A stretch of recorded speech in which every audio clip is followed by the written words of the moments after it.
It's kind of the hidden X factors that get people promoted that they might not naturally think about or be told. I don't think it's intentional, but it's kind of very opaque who gets promoted, right? And who gets invested in, who gets the cool projects. And it's really important to know that. And my goal is to really level the playing field for people so that it's not just the stars that keep getting, I want to believe that the best talent can win, regardless of where you start in life, what privileges you are born with. So that's very key core to my values and my advocacy work. And so the Promotability Index is also based around that. Welcome to Career Coaching Secrets, the podcast where we talk with successful career coaches on how they built their success and the hard lessons they learned along the way. My name is Davis Nguyen, and I'm the founder of Purple Circle, where we help career coaches scale their business to $100,000 years, $100,000 months, and even $100,000 weeks. Before Purple Circle, I've grown several 7- and 8-figure career coaching businesses myself, and have been a consultant at 2 career coaching businesses that are doing over $100 million each. Whether you're an established coach or building your practice for the first time, you'll discover the secrets to elevating your coaching business.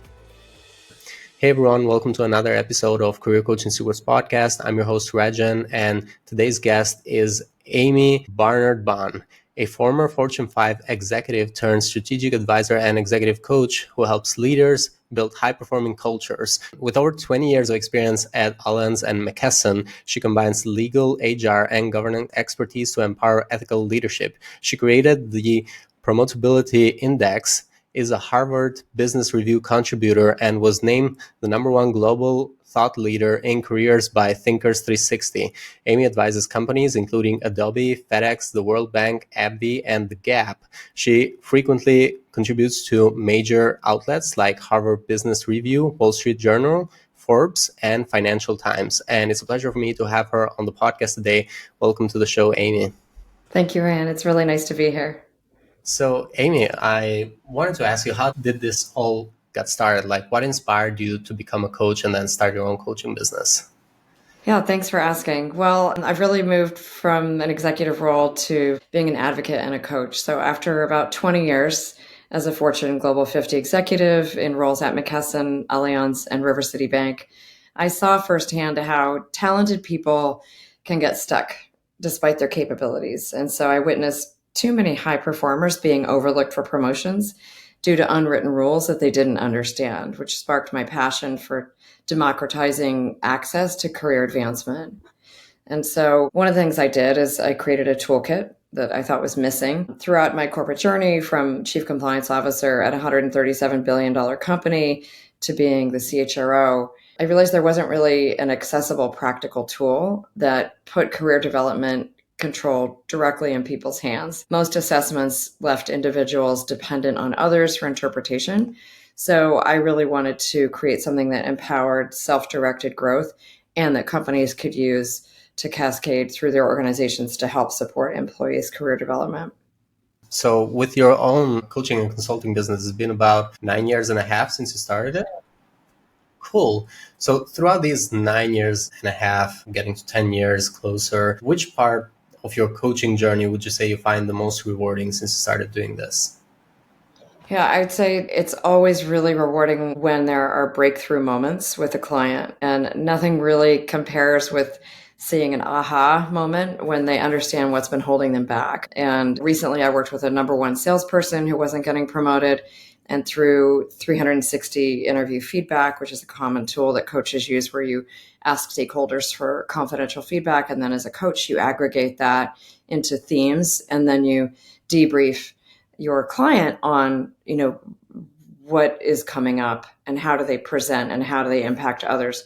So we discovered that this client was being perceived as a lone wolf 2 levels up. He was so good at his job, and he had been a former football quarterback, and he was used to kind of being #1. And he thought that's what he needed to do to get ahead.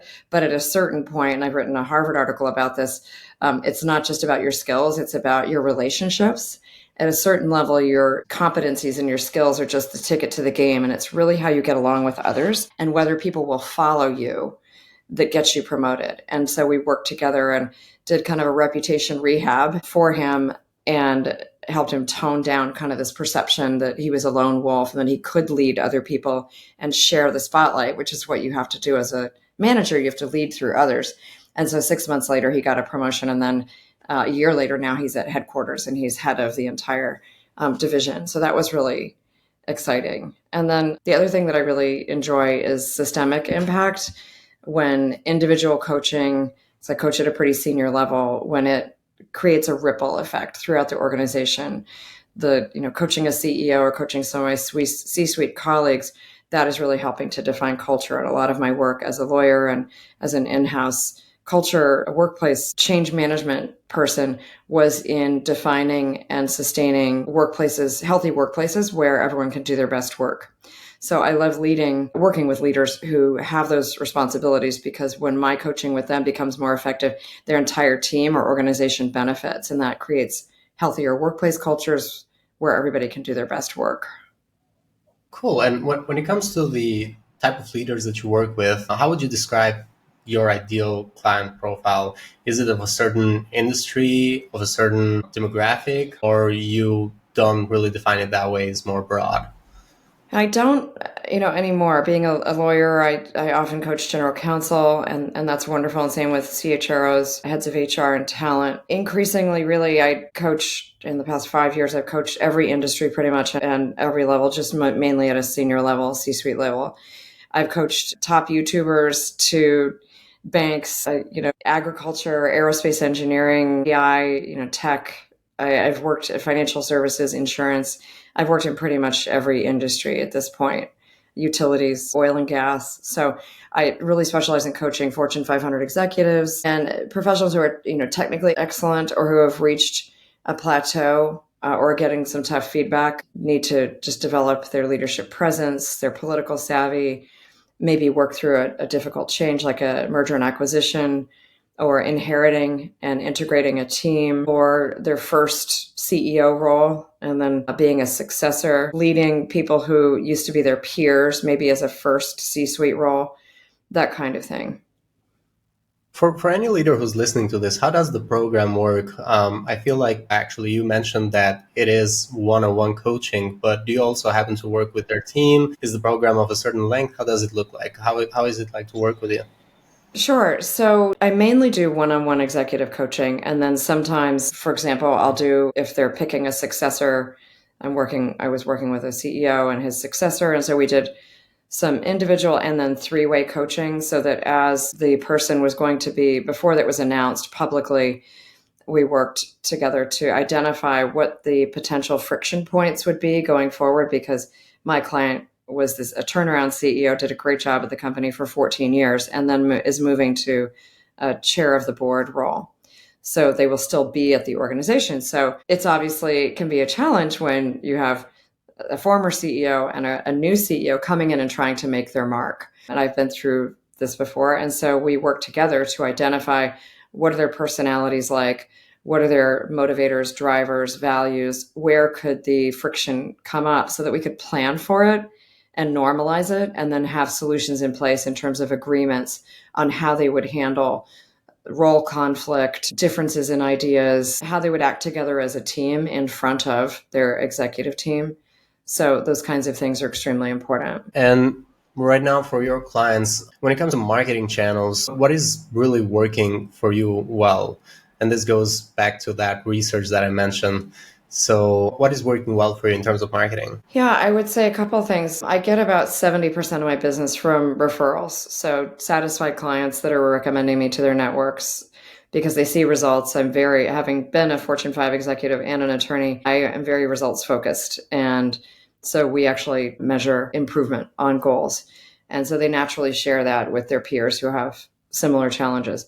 And then the second thing I do is I really enjoy writing and speaking as a part of my business. It's a smaller part than my actual coaching, but I've always enjoyed it. I've written a book, as you mentioned. I write for different publications. So I have a thought leadership platform that I've developed, contributing to Harvard Business Review, Fast Company, CEO World, some other places, speaking at Davos this year, and then at the Peter Drucker Forum, and I guest lecture at Stanford and UC Berkeley, and then I'm a fellow at the Harvard Institute of Coaching.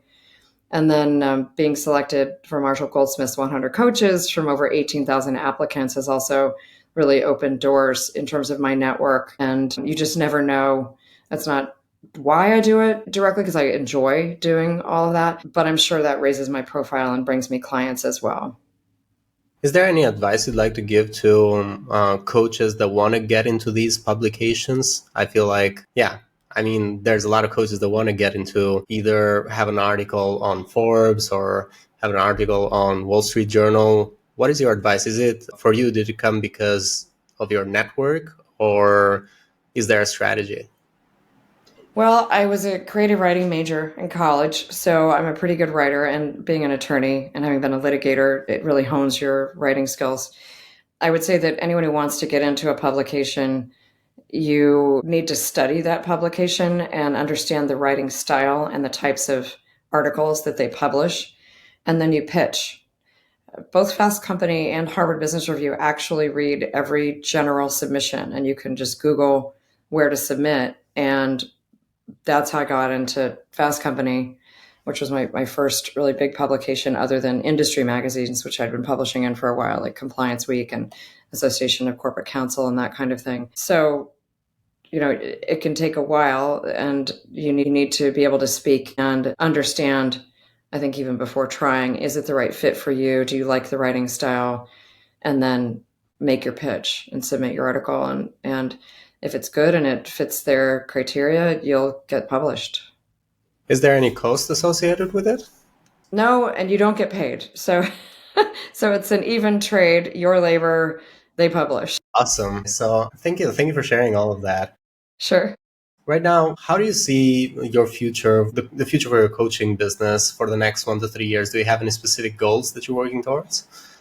Yes, I'm always focused on, reaching senior level professionals who are either just promoted to the C-suite or aiming for CEO, or I also coach startup founders. That's really fun to help people scale. Because of my business and operations expertise, I can also help with a lot of other things. And that's more what I would call coach consulting, is when they may need help with organizational design or pay and performance issues, or how to order the scaling and what's most important, and paying attention to culture, because a lot of startups get really focused on getting, MVP and getting to market and getting a positive balance sheet, but they forget that they're building a culture along the way. And there's a lot of infrastructure that you need to put in place to really get good people, retain them. I have an article that just is coming out in August in a book that Harvard Business Review Publishing is doing on how to retain your best employees. So there's a lot around that I can help coach on as well, given my HR and legal expertise. So the Promotability Index is another thing that I'm scaling. I actually just launched a licensing program for coaches where they can leverage all of my coaching knowledge, and they have a private license for the Promotability Index career assessment, which they can use with their clients. And that allows me to democratize career advancement, just beyond high-level executives, so that it helps create more diverse leadership pipelines, and it helps coaches build their business because they can really follow a methodology around how to raise awareness and insight for people who may not appreciate everything they need to do to get promoted. A lot of people I find, particularly mid-career, over-index on skill building and certifications, and they miss that there's more of a bigger power system out there that they need to really be paying attention to, and how to navigate that. Executive presence, strategic thinking, external impact are some of the things that we work on, and thought leadership. They're 5 key elements of promotability, and so they're all in the assessment. Anybody on this call can actually take the Promotability Index for free. We could maybe put a link in the show notes for them to access it and see what they find out for themselves, and also then they can use it with clients. Please feel free to send that to me, and I'll put it in the description. Thank you for sharing that. And throughout your experience with your coaching and consulting business, what have been some good investments that you've made over time that you feel like they actually had a pretty good return? If maybe, what are some bad investments that you feel like you could have avoided? Well, one of the privileges is joining Marshall Goldsmith 100 Coaches. I joined about 5 years ago, right before the pandemic. I was invited in 2020, and being a part of that elite community of world-class coaches, people who are way ahead of me, have been doing this longer than I have, authors, thought leaders, that's been really just wonderful. The problem with being a coach and having come from a corporate environment is it can get kind of lonely at times. So it's really a blessing to have this community where everyone is pretty much, a consultant or a coach. And it's also a pay it forward philosophy. There's no commitment. It's not a business driven arrangement at all. And so I love that. It's really around making the world a better place, just to keep it simple. And so that's really been lovely. And then I've also really appreciated being a member of the Harvard Institute of Coaching. They are science-based, evidence-based, and dedicated to promoting the science of coaching, the neuroscience. I just took an amazing online class called Mental Health Literacy for Coaches.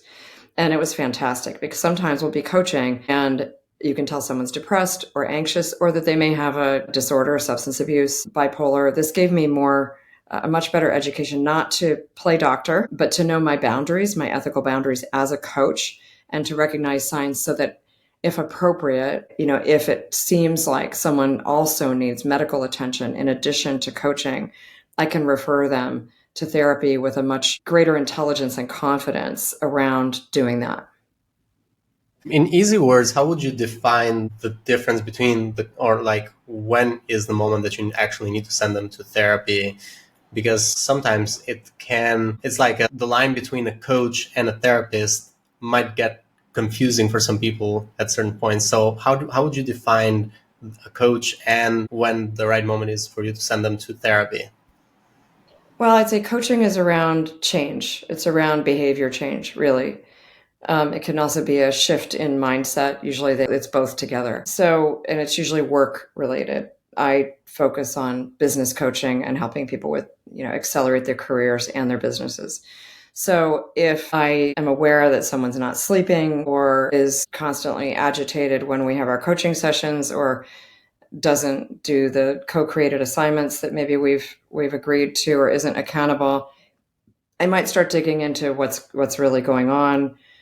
How is your work-life balance, and getting more information around that. And then I might ask them how they're coping with the stress.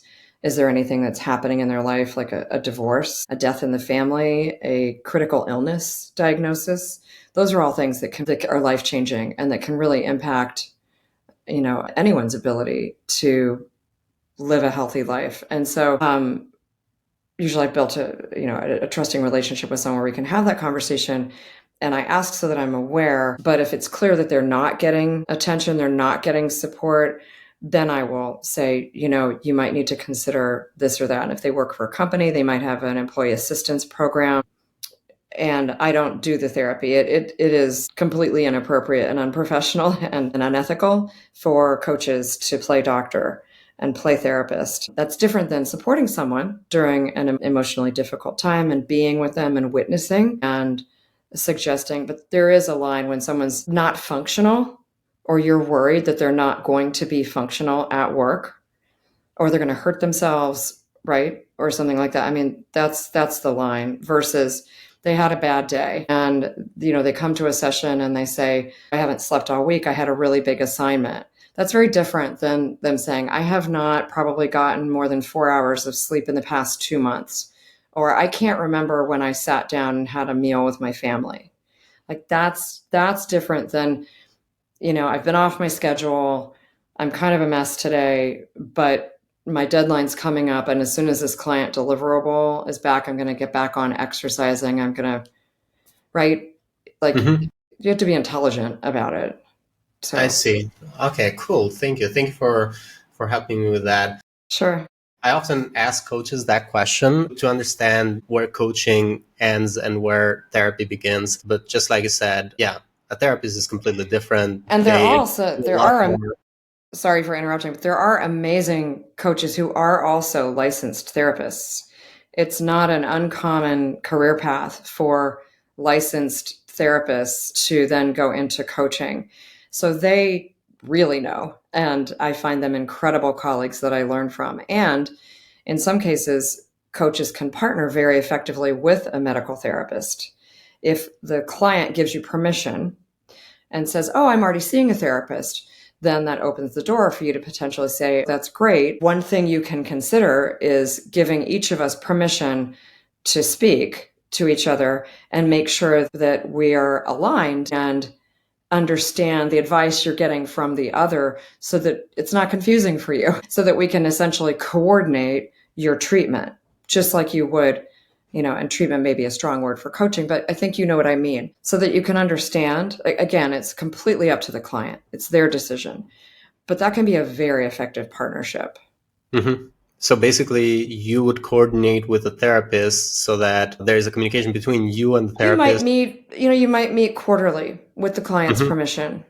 You I could see. even potentially meet with the client. You could have a three-way conversation. You'd want to build that into your coaching. You might need to, add additional cost for that. It's extra time, of course, and it's work. But I always I work backwards from the outcome. My coaching is always around how do I get this outcome for the client once I know what it is? And so that could be something that you need to put back into your design once you are aware that this is something that your client is working on. Thank you. Thank you, Amii. Thank you for explaining that. Right now, to move away from that topic, right now in your coaching business, what would you say is a challenge that you're trying to solve for next?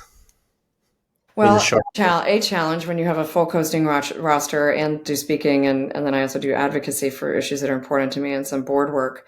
It's scaling personal touch because there's only one me. So, and I have a very high touch kind of white glove service. So reaching more people can be challenging. So that's partly why I'm licensing to coaches, the Promotability Index. And I love mentoring coaches that are building their business. So that's been really a fun experiment for me. And then just considering group programs without losing the personalized feedback, that kind of thing that makes it so effective. So, considering a bunch of things. And then measuring long-term impact. I'm developing better systems to track client success. I keep in touch with my clients over multiple years, not just, immediate promotion outcomes. And so I look forward to, looking at promotability skills and how those translate into sustained leadership effectiveness and organizational culture over multiple years, because it's designed as an assessment that you can take annually. If you've been working on yourself, it's something that I recommend people take annually because it's nice to see the improvement. Plus, as you mature in your career, you may have been fine at, for example, executive presence for a senior director role at a consulting company. But then once you get to the C-suite and presenting to the board, you might need to work on that again. So it changes. Your growth and development needs never end. And so it's an iterative process, which I really enjoy. I love that it's always a challenge and that there's always something new. And just to touch a little bit more onto the promotability index, is it mostly for leadership coaches, executive coaches, or is not specific to that type of coach? It's a really flexible tool. I have clients such as the World Bank who adopted it for their mid-level career high potential program. And I went out and did, workshops on how HR could embed that into their existing HR system. So it's for HR and leadership and development leaders. Individual coaches can use it to coach their clients, and individual people can use it on their own, as if they can't afford a coach or if they don't have a supportive boss, they can take it and use it. And I've had people who have read my articles or who have just learned about my book because it's been out now for 4 years and the assessment's actually been out for 5 years. I wrote a companion guidebook after the assessment got really popular and people asked me to write a guidebook, which is a guidebook that has more than 30 exercises on how to improve the different elements that are in the Promotability Index. And so I get emails from people who say, hey, I followed everything and I've never heard of them before. And they send me these lovely notes. I took your assessment and I bought your guidebook and I did everything you said and I just got promoted and I just want to thank you. I've published those a few times on LinkedIn because they mean a lot to me. And so for $20, because the assessment's free, the book is, paperback on Amazon is like $20, Barnes and Noble or wherever you buy books. And so that feels really great. So I'd love to get that out to more people because it works and I can't do it alone. So working with coaches is great. So I would say, in terms of how coaches can scale their business, developing proprietary tools, leveraging what they know. For me, it was having been in corporate, having worked in Fortune 50 companies, seeing and leading leadership development and promotions and succession planning in companies and building teams and doing layoffs and doing hiring. That is where the Promotability Index come from. It's kind of the hidden X factors that get people promoted that they might not naturally think about or be told. I don't think it's intentional, but it's kind of very opaque who gets promoted, right? And who gets invested in, who gets the cool projects. And it's really important to know that. And my goal is to really level the playing fields for people so that it's not just the stars that keep getting, I want to believe that the best talent can win, regardless of where you start in life, what privileges you are born with. So that's very key core to my values and my advocacy work. And so the Promotability Index is also based around that. And then I would suggest to coaches that building credibility through experience. My 20 plus years as an executive gives me credibility that pure coaching credentials alone could never provide. I've walked in people's shoes. So coaches should figure out what is their special previous experience that they've had prior to becoming a coach, whether it's in corporate, nonprofit, other sectors, and establish their authority in specific niches rather than trying to be a generalist.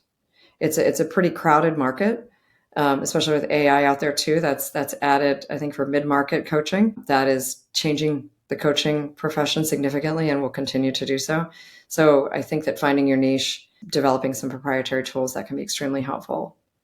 Totally agree. And it also gets easier to market once you have a specific niche rather than Absolutely. I met a coach last night at a dinner in San Francisco, and they coach in the hospitality arena. And that's great. I can remember that. And come to think of it, I mean, I've done some in restaurant owners, but if it didn't fit for me, I might now refer her because it was so specific. It's great when someone can say, I do this, or I only coach startup founders. I haven't needed to do that. I've been fortunate, but I think especially when you're starting out, and I did initially start out more in marketing around general counsel and compliance officer and risk management roles. So I did actually start out that way, and that probably helped stand out in a crowded market. And I wrote for those publications and I spoke at those conferences. So I would recommend to any coach getting started, and then see how it evolves, see how it grows. I totally agree. And thank you for that advice. And the last question is actually, what advice would you give to coaches who are looking to scale their impact? Apart from niching down, what other advice would you give to them? Gosh, just being patient. I think that it takes at least 3 years of hard work, unless you have had a side hustle from your current job when you're either laid off suddenly, or you just decide you're miserable in your job and you have to leave, or you have a health condition, or you're taking care of an elder relative, or you have young kids and you decide to make the switch so you don't have time to kind of ramp up. I would just be patient with yourself. It's wisest to do it. I see a lot of really wonderful HR people who go to and get credentialed in coaching during like evening school while they are working in an organization. So they have a nice financial cushion, a regular paycheck coming in, and then they do the coaching because that takes a lot of time to get credentialed. And then they can get their ACC or their PCC through the International Coach Federation, which is really the world's recognized coaching credential globally. And then it's nice to have a softer start. And then potentially your first client is the company that you've left, and you have those relationships and you leave on a good note, and then you can build from there. That's a wise, depending on your financial circumstances and your life stage, that can be a wise way to do it. It's just harder if you go from start from nothing. So I just would encourage people to be patient, because it can take, I think, easily 3 years of quite a lot of work. And it's a startup. You're a startup founder when you do it as well. So there's a lot of business skills to learn. Thank you. Thank you so much, Amii. And thank you for coming to our podcast today. Yeah. Everyone who wants to connect with you or reach out to you, they can go into LinkedIn, Amii Barnard-Bahn. They'll be able to find you there. There's also barnardbahn.com, which is the website. Is there any other way that people could reach out to you? Those are the best places. I'm very active on LinkedIn. That's my happy space on social media. And if you search LinkedIn, Amii is how you spell my name. And it's very easy to find there. Because there aren't that many names spelled that way. Same with looking me up. And then I have hundreds and hundreds of articles and podcasts and resources under a resources library on my website. So people are welcome to use it. It's how I keep track of what I've done. And I send links to clients, but it's there really for everybody to leverage or use however is helpful to them. Thank you. Thank you so much, Amii. Thank you for coming. Thank you. Thanks for inviting me. That's it for this episode of Career Coaching Secrets. If you enjoyed this conversation, you can subscribe on YouTube, Spotify, Apple Podcasts, or wherever you're listening to this episode to catch future episodes. This podcast was brought to you by Purple Circle, where we help career coaches scale their business to $100,000 years, $100,000 months, or even $100,000 weeks, all without burning out and making sure that you're making the impact and having the life that you want. To learn more about our community and how we can help you, visit joinpurplecircle.com.